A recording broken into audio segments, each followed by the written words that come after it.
नमस्कार learners, NIS के कार्यक्रम में आपका स्वागत है। मैं डॉक्टर विनोद कुमार सिंह।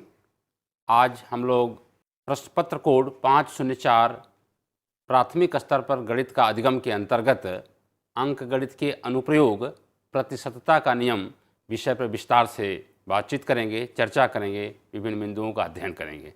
आइए प्रतिशतता के विषय में बात करते हैं। जैसा कि आप सभी जानते हैं, प्रतिशतता जो है या प्रतिशत जो है दो शब्दों प्रति तथा शत से बना हुआ है। प्रति का अर्थ होता है एक तथा शत का अर्थ होता है 100, अर्थात प्रतिशत का आशय है 100 में से एक। अंग्रेजी में इसको परसेंटेज के नाम से जानते हैं। पर मीन्स 1 और सेंटेज मीन्स 100। इस 100 में से कितना हिस्सेदारी बन रही है, इस बात को पता करने के लिए हम प्रतिशत जैसे गणितीय कॉन्सेप्ट पर अध्ययन करते हैं।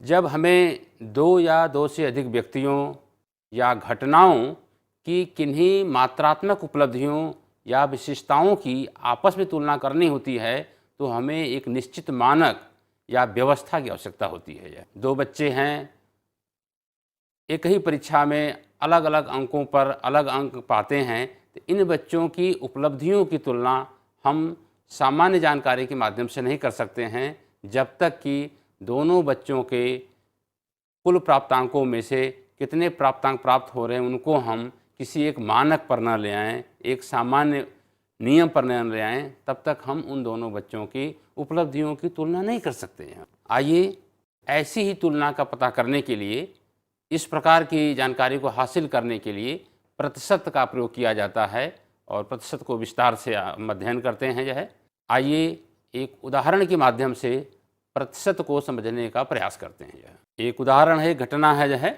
आपके द्वारा आयोजित अपने विद्यालय में कक्षा 8 की गणित की परीक्षा, जिसका पूर्णांक अधिकतम अंक 80 है।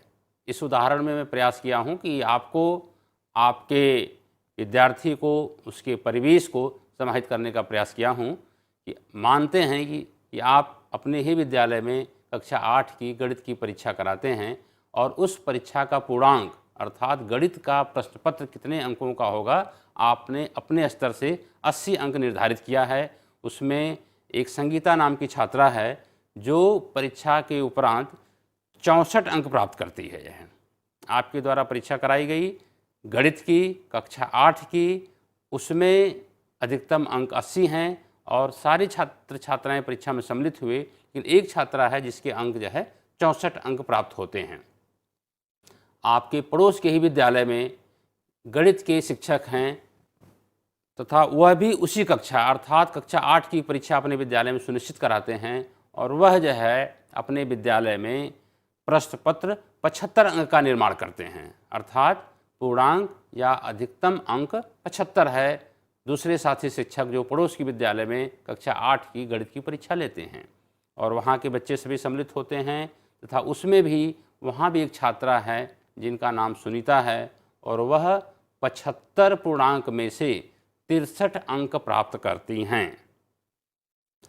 अब सवाल उठता है कि दो छात्राएं संगीता और सुनीता उस कक्षा में सम्मिलित हो रही हैं, दोनों अलग अलग अंक प्राप्त करती हैं, दोनों के पूर्णांक अलग अलग हैं।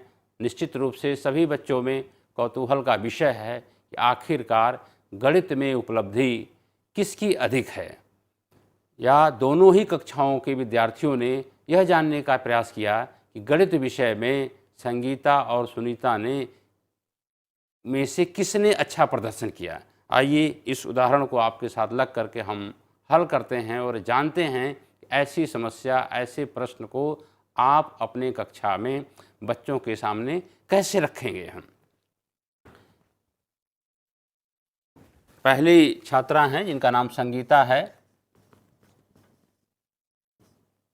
और कक्षा जैसा कि आपने देखा कक्षा 8 है। यह है, विषय जो है गणित है,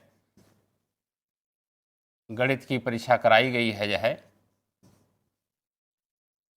और संगीता आपके विद्यालय की छात्रा हैं, कक्षा 8 की छात्रा हैं जहां पर आप शिक्षण कर रहे हैं। गणित विषय की आपने परीक्षा कराया और संगीता जिस परीक्षा को दे रही हैं उस परीक्षा का पूर्णांक जो है आपने 80 निर्धारित किया। कितना निर्धारित किया है? 80 अंक जो है कि पूरा प्रश्न पत्र 80 नंबर का है, जिसमें तरह तरह के प्रश्न आपने निर्माण किए हैं और बच्चे परीक्षा दिए हैं। उस परीक्षा में किसी खास छात्रा जिसका नाम संगीता है, उनको परीक्षा में सम्मिलित किए हुए हैं। उनके अंक देखते हैं कितना मिले हैं। तो निश्चित रूप से, और एक बात और ध्यान रखेंगे कि इसको पढ़ाते समय जो है आप इस तरीके का उदाहरण जो है लिख करके ब्लैक बोर्ड पर रख दें और प्रश्नों के माध्यम से इन बिंदुओं में से क्या क्या सूचनाएं दी गई हैं, उन सूचनाओं को पता करेंगे।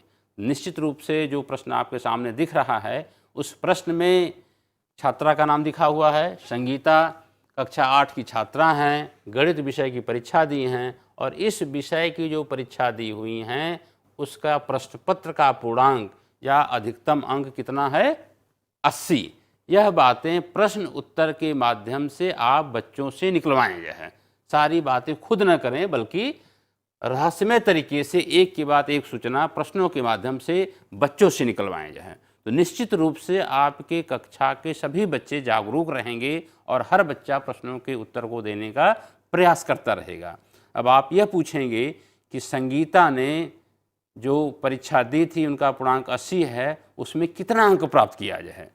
तो निश्चित रूप से आपकी कक्षा के बच्चे हाथ उठाएंगे, उत्तर देंगे और किसी एक छात्र से या छात्रा से उत्तर ले सकते हैं। उत्तर में ये प्राप्त होता है संगीता ने कुल 64 अंक प्राप्त किया है। प्राप्त अंक जो है, प्राप्तांक जो है 64 आ रहा है।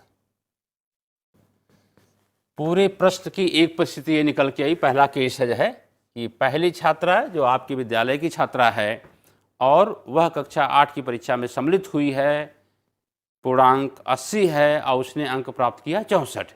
इन सूचनाओं को अपनी कक्षा में 2, 3, 4 प्रश्नों के माध्यम से अलग अलग बच्चों से उत्तर लेंगे तो बच्चे निश्चित रूप से पूरी कक्षा में सम्मिलित होंगे, उत्तर देने के लालायित रहेंगे, आगे क्या होने जा रहा है उसके लिए जागरूक रहेंगे। दूसरी घटना हो रही है कि पहले से आपके साथी शिक्षक की बात हुई जो पड़ोस में विद्यालय हैं, उन्होंने भी परीक्षा सुनिश्चित किया है, पाठ्यक्रम वही है, कक्षाएं वही हैं और उन्होंने जो है पूर्णांक जो है अपने विद्यालय में जो सुनिश्चित किया है उसको थोड़ा सा बदल दिया है जो है। इनका पूर्णांक आपका जो है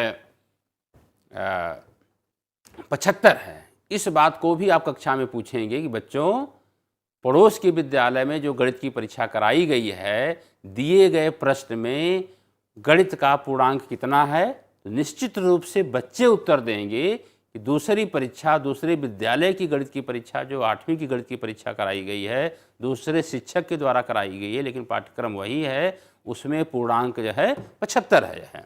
कितना दिया गया है, 75 जो है। दूसरा प्रश्न पूछेंगे कि इस 75 पूर्णांक की परीक्षा में दिए गए प्रश्न में किसी एक छात्रा का नाम है, उस छात्रा का क्या नाम है। निश्चित रूप से बच्चे जागरूक होकर उस छात्रा का नाम बताएंगे और उस छात्रा का नाम है संगीता जो है। आप सुनीता जो है, आप छात्रा का नाम भी ब्लैक बोर्ड पर लिखें, जिससे बच्चों में जागरूकता बढ़ती जाएगी जो है। और ये दूसरा केस हो रहा, दूसरी घटना हो रही है और सुनीता दूसरे विद्यालय हैं जहाँ की गणित की परीक्षा में उन्होंने सम्मिलित हुआ, कक्षा 8 की छात्रा हैं और पूर्णांक 75 में कितना अंक प्राप्त कर रही हैं। प्रश्न में दिया गया है कि सुनीता 75 पूर्णांक के प्रश्न पत्र में कितना अंक प्राप्त की हैं। ऐसा प्रश्न बना करके पूरे कक्षा के लिए पूछें और देखें कि पूरे प्रश्न पत्र को कितने बच्चे, आपकी कक्षा के कितने छात्र या छात्राएं देख के उत्तर दे पा रहे हैं सुनीता ने उस परीक्षा में कितना अंक प्राप्त किया है। निश्चित रूप से अधिक छात्र छात्राएं उत्तर देंगे कि सुनीता ने 63 अंक प्राप्त किया है। कितना अंक प्राप्त किया है, 63। उसको भी ब्लैक बोर्ड पर अलग से आप लिख सकते हैं। प्राप्तांक हो गया 63 जगह। इस विषय को पढ़ाने के लिए सबसे पहले बच्चों के सामने उदाहरण रखेंगे। उदाहरणों के माध्यम से छोटे छोटे प्रश्न बना करके उदाहरण में दी गई बातों को ब्लैक बोर्ड पर बच्चों के सहयोग से लिखेंगे। आपने देखा कि इस प्रश्न में इतनी जानकारी जो ब्लैक बोर्ड पर मैं लिखा हुआ हूँ प्राप्त हो रही हैं। इनको गणित की भाषा में हम कह सकते हैं कि ज्ञात है, अर्थात जो जानकारियां प्रश्न में दी गई हैं वो इतनी जानकारियां हैं। दूसरा पक्ष आ रहा है, पूरे प्रश्न को आप पहला पक्ष कह सकते हैं। पहले पक्ष में दो भागे आ रही हैं, दो बातें आ रही हैं। दो छात्राएं हैं, दोनों का अलग नाम, दोनों की परीक्षा एक ही है, पूर्णांक अलग है, दोनों के प्राप्तांक हैं, और यह सारी की सारी बातें कुल मिला के एक रूप, एक पटल के रूप में हैं, और इनको हम कहते ज्ञात है, या अंग्रेजी में इनको कहते नोन। क्या कहेंगे? नोन। पूरे उदाहरण में, पूरे प्रश्न में इतनी बातें हमें जानकारी के लिए दी गई हैं। अब आप बच्चों से कहेंगे इस पूरे उदाहरण में अंतिम लाइन क्या लिखा हुआ है। कोशिश करेंगे किसी एक छात्र या एक छात्रा से खड़ा करके अंतिम लाइन पढ़ने को निर्देशित करेंगे। ऐसा करने पर जो बच्चा खड़ा होकर पढ़ेगा, निश्चित रूप से पढ़ेगा कि दोनों ही कक्षाओं के विद्यार्थियों ने यह जानना चाहा कि अंकों के आधार पर गणित विषय में किसका प्रदर्शन अच्छा है। दोनों ही कक्षाएं, मतलब आपके विद्यालय की कक्षा जिसमें आप गणित के शिक्षक होते हुए स्वयं परीक्षा लिए हुए हैं, और दूसरी कक्षा अर्थात पड़ोस का जो विद्यालय है वहाँ भी कक्षा 8 की पढ़ाई होती है। बच्चे आपस में बातचीत करके पता कर लिए हैं कि वहाँ भी परीक्षा हुई है और ये घटना उनको मालूम है प्रश्न के माध्यम से। तो ये जानना चाहेंगे कि दो छात्राएं संगीता और सुनीता जो अलग अलग अंक प्राप्त की हैं, उनमें से किस छात्रा को कहेंगे गणित में श्रेष्ठ हैं तुलनात्मक दृष्टिकोण से, अर्थात गणित विषय में प्रदर्शन किसका अच्छा है, इस बात को जानकारी करना है। इसको आप अपने भाषा में, अपने शब्दों में ब्लैक बोर्ड पर लिखेंगे। इसको कहेंगे इस प्रश्न का दूसरा भाग। अच्छा, अर्थात गणित में प्रदर्शन, गणित में प्रदर्शन अर्थात सुनीता संगीता से अच्छा हैं या संगीता सुनीता से अच्छा है। दो परिस्थितियां हो सकती हैं, यह दोनों में से कोई एक की उपलब्धि अधिक होगी। इस बात को गणित के शिक्षण में अज्ञात कहते हैं। क्या कहते हैं? अज्ञात, अर्थात अननोन। अननोन, अंग्रेजी में इसको अननोन कहते हैं। किसी भी प्रश्न को, किसी भी प्रकरण को पढ़ाते समय निश्चित रूप से आपको उस प्रश्न के विभिन्न अवयवों को बच्चों के माध्यम से दो भागों में बांटने का प्रयास करना चाहिए कि आखिरकार उस प्रश्न में कौन कौन सी बातें दी गई हैं, और उन बातों को जो दी गई हैं, कुछ बातें सीधे सीधे प्रश्नों में लिख दी जाती हैं, कुछ बातें छिपा करके लिखी जाती हैं, कुछ बातों को विशेष ध्यान देने के बाद निकल के आती हैं। तो आपका एक शिक्षक होने के नाते यह दायित्व बनता है, एक जागरूकता आप में ऐसी आनी चाहिए कि आप अपने बच्चों को जागरूक करके दिए गए प्रश्नों की अलग अलग जानकारी को निकालें, और उसके बाद यह अवश्य निश्चित करें कि उस प्रश्न में हमें क्या निकालना है, क्या पता करना है, कैसा हल निकालना है।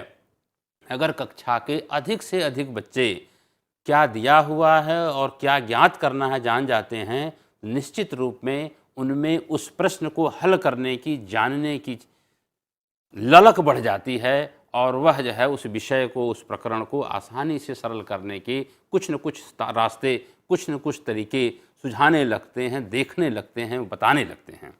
आएँ इसको आगे देखते हैं। निश्चित रूप से दोनों विद्यार्थियों के अधिकतम अंक अलग अलग हैं। जैसा कि आपके देख रहे हैं कि एक विद्यार्थी का अधिकतम अंक 75 है और दूसरे का अधिकतम अंक जो है 80 है। दोनों अलग अलग हैं और उनके प्राप्तांक जो है वो भी अलग अलग हैं। ऐसी स्थिति में श्रेष्ठता की पहचान करना थोड़ा मुश्किल है कि सरसरी तौर से हम देख करके इस सूचना के आधार पर नहीं बता सकते कि 80 में 64 अंक प्राप्त करना या 75 में 63 अंक प्राप्त करना कौन अधिक श्रेष्ठ है। इसके लिए हमें अलग अलग अधिकतम अंकों को एक समान अंक पर बदलने तथा उसमें प्राप्तांक प्राप्त करना होगा। किस तरीके से छात्राएं 80 में 64 पा रही हैं, 75 में 63 पा रही हैं। अगर इन 80 और 75 दोनों पूर्णांकों को किसी एक मानक प्राप्तांक, एक स्टैंडर्ड फॉर्म में बदल दिया जाए और उसमें उस अनुपात में प्राप्तांक कितना हो रहा है संगीता का, और उसी मानक प्राप्तांक में एक निश्चित प्राप्तांक में जो दोनों बराबर हो जाते हैं उसमें सुनीता का कितना अंश हो रहा है, अगर ऐसा कर ले जाते हैं, ऐसी अपनी बात बता ले जाते हैं, तो जो अधिक अंक प्राप्त करेगा निश्चित रूप से वह उस विषय में सर्वश्रेष्ठ घोषित होगा, सर्वश्रेष्ठ माना जाएगा और उसको देखने से यह बात अपने आप आसानी से दिखाई देने लगेगी। हम आइए इसको बदलते हैं। यह इस तरीके के बदलाव को, अधिकतम अंक को कैसे बराबर में बदलें, इसके लिए हमें ऐकिक नियम का प्रयोग करना होगा। और आइए एक ऐकिक नियम के माध्यम से हम बदलने का प्रयास करते हैं। जैसे संगीता 80 अंक में 80 पूर्णांक में संगीता के प्राप्तांक हैं बराबर कितने हैं 64। इस बात को भी आप अपनी कक्षा में बच्चों के माध्यम से उत्तर ले आएं और उनको अपने हाथों से ब्लैक बोर्ड पर लिखें कि पहली परिस्थिति में संगीता के अधिकतम पूर्णांक कितने 80 हैं और प्राप्तांक कितने 64। इसको ऐकिक नियम से लिखें कि चूंकि 80 पूर्णांक में संगीता के प्राप्तांक हैं बराबर 64। अगर एक प्राप्तांक कर दिया जाए, पूर्णांक को कितना बना दिया जाए 1। आप सभी जानते हैं कि ऐकिक नियम में हम 1 पर देखते हैं कि 1 में कितना उत्तर आता है। कि अगर पूर्णांक 80 की जगह 1 कर लेते हैं तो संगीता के मार्क कितने होंगे, निश्चित रूप से यहाँ आप पाएंगे 64 नंबर से कम अंक पाएंगे। 64 से अधिक होने का प्रश्न ही नहीं उठता है। कितना अंक होगा 64 से कम होगा। इसके लिए हमें करना होगा 64/80। अगर पूर्णांक 1 हो जाता है तो संगीता का अनुपातिक रूप से कितना अंक मिलेंगे 64/80। इसलिए अगर हमारा पूर्णांक यह प्रस्पष्ट 80 की जगह 100 कर दिया जाता है तो संगीता को कितने अंक मिलेंगे, निश्चित रूप से 64/80 जो आया हुआ है उससे अंक ज़्यादा मिलेंगे। क्यों? क्योंकि पूर्णांक हमारा अधिक हो रहा है तो प्राप्तांक भी अधिक होगा। और यहाँ पर देख रहे थे जब पूर्णांक हमारा 80 से 1 हो रहा था अर्थात कम हो रहा था तो प्राप्तांक कम हुआ, इसलिए हमने 64 में 80 का भाग दिया। और यहाँ पर 1 के तुलना में पूर्णांक 100 गुना बढ़ रहा है, निश्चित रूप से प्राप्तांक भी 64/80 का 100 गुना बढ़ेगा। इसके लिए हम 64/80 में 100 का गुणा करेंगे। और इसको आप बच्चों के सहयोग से फिर सहयोग लें कि 64/80 गुणे 100 का मान कितना होता है। निश्चित रूप से आप देखेंगे कि शून्य शून्य से कट गया। फिर आगे 64 गुणे 10/8 हो जा रहा है।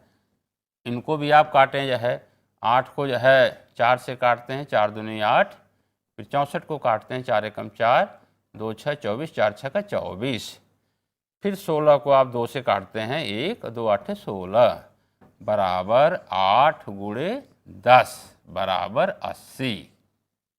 अर्थात संगीता नाम की छात्रा जो 80 पूर्णांक पर 64 अंक प्राप्त करती हैं, अगर उनके पूर्णांकों को 100 कर दिया जाए तो उनका प्राप्तांक कितना हो जाएगा 80। इसी 80 को हम गणित की भाषा में 80% बोलते हैं। प्रतिशत का ये निशान है, क्या बोलते हैं 80%। अर्थात संगीता जो 80 पूर्णांक परीक्षा दी थी और वास्तव में 64 अंक प्राप्त की थी, अगर उनको प्रतिशत में उनके अंकों को निकाला जाए तो वह 100 नंबर में 80 नंबर पाएंगी और 80 को प्रतिशत की भाषा में 80% कहेंगे। अब इस बात से निष्कर्ष निकल गया कि संगीता के को 80% अंक प्राप्त करते हैं। आइए दूसरी छात्रा जो आपके विद्यालय की छात्रा हैं उनके अंकों को आप देखें कितने प्रतिशत प्राप्त करते हैं।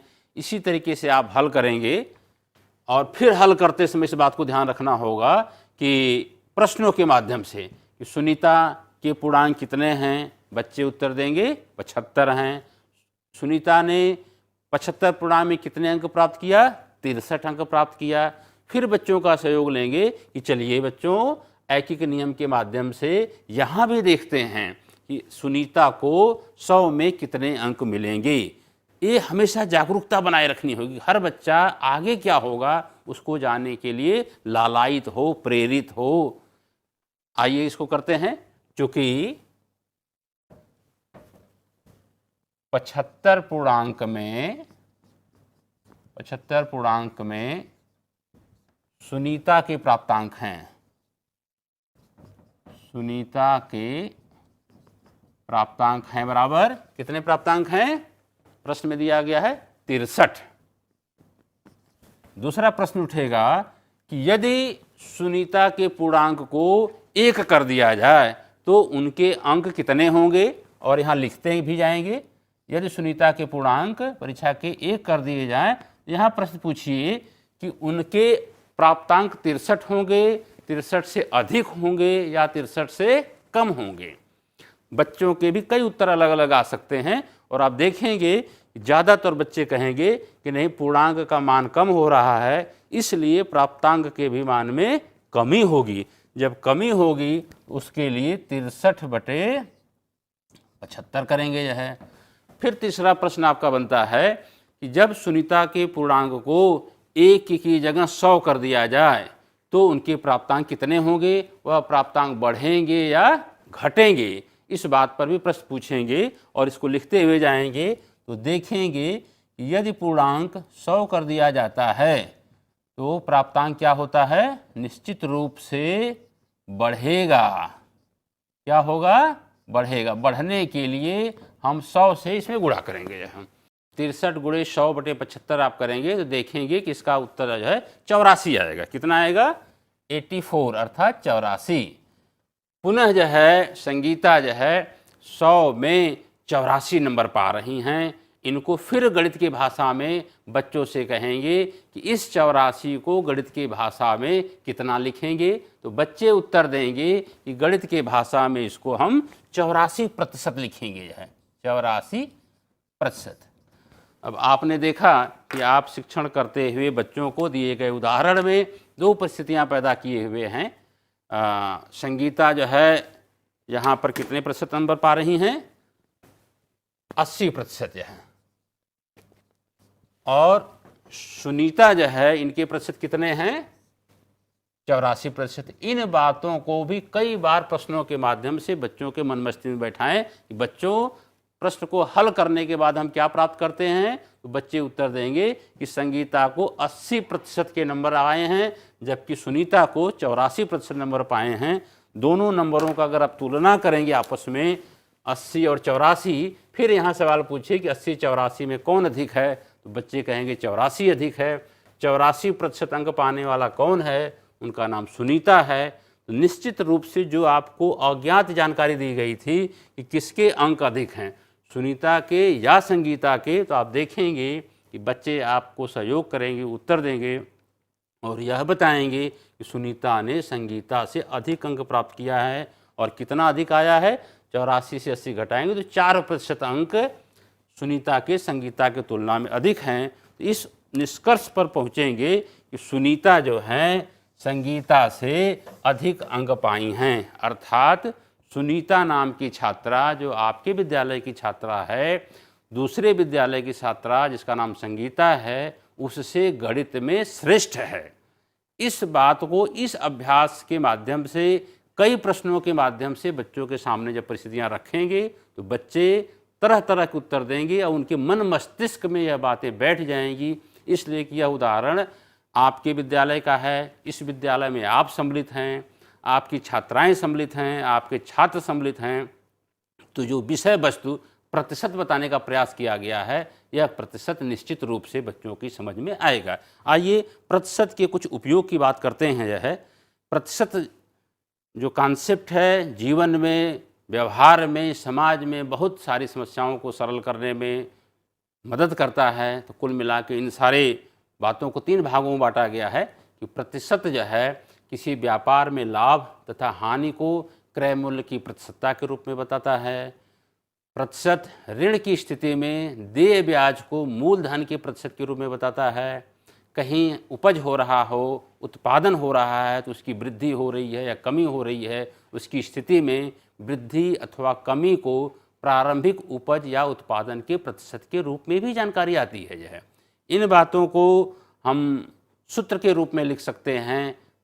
लाभ के रूप में लाभ तथा हानि में सूत्र आपके सामने दिखाई दे रहे हैं कि लाभ बराबर आप जानते हैं विक्रय मूल्य माइनस क्रय मूल्य, हानि बराबर क्रय मूल्य माइनस विक्रय मूल्य। लाभ प्रतिशत भी निकालते हैं कि जो लाभ हुआ उस लाभ को भी जब हम तुलना करना हो प्रतिशत के रूप में 2 या 3 या 4 घटनाओं में जो लाभ हो रही हैं, ये पता करना किसको ज़्यादा लाभ हो रहा है, किस कंपनी को, किस व्यक्ति को, उस लाभ को लाभ प्रतिशत में बदलेंगे। और लाभ प्रतिशत का सूत्र होता है लाभ बटे क्रय मूल्य गुणे 100। उसी प्रकार से हानि भी होती है, हानि का भी तुलनात्मक अध्ययन कर सकते हैं और तुलनात्मक अध्ययन करने के लिए हानि प्रतिशत निकालते हैं। हानि प्रतिशत का सूत्र होता है हानि बटे क्रय मूल्य गुणे 100। आगे ब्याज भी निकालते हैं, ब्याज निकालने में भी प्रतिशत काम करता है। ब्याज का सूत्र आप जानते हैं, साधारण ब्याज निकालने का सूत्र होता है साधारण ब्याज बराबर मूलधन गुणे दर गुणे समय बटे 100। और इस सूत्र के माध्यम से 3 अन्य बिंदुओं जैसे मूलधन, दर और समय का भी मान निकाल सकते हैं। आपको साथ ब्याज मिल गया, मूलधन मालूम हो गया, तो उसके माध्यम से आप मिश्र धन भी निकाल सकते हैं कि मिश्र धन बराबर मूलधन धन साधारण ब्याज। और इस सूत्र के माध्यम से मूलधन और साधारण ब्याज भी निकाल सकते हैं। आपने देखा कि गणित के अनुप्रयोग में प्रतिशत का नियम हमने आपसे बातचीत किया। प्रतिशत किसे कहते हैं, प्रतिशत का क्या नियम है, उसके माध्यम से आपने अपने ही परिवेश का एक उदाहरण जो बच्चों को समेटे हुए है, बच्चों के परिवेश से भी संबंधित है और उन्हीं के आपकी कक्षा की छात्राएं हैं, उनको उदाहरण लेते हुए इतने अच्छे तरीके से आप इस बात को बता सकते हैं भविष्य की अपनी कक्षाओं में कि प्रतिशत किसे कहते हैं, प्रतिशत का मूलभूत कॉन्सेप्ट क्या है, प्रतिशत कैसे निकालते हैं और प्रतिशत की क्या क्या उपयोगिता है।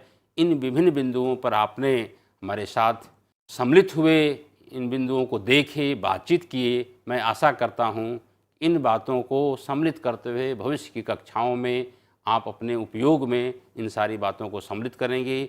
बहुत बहुत धन्यवाद आपको।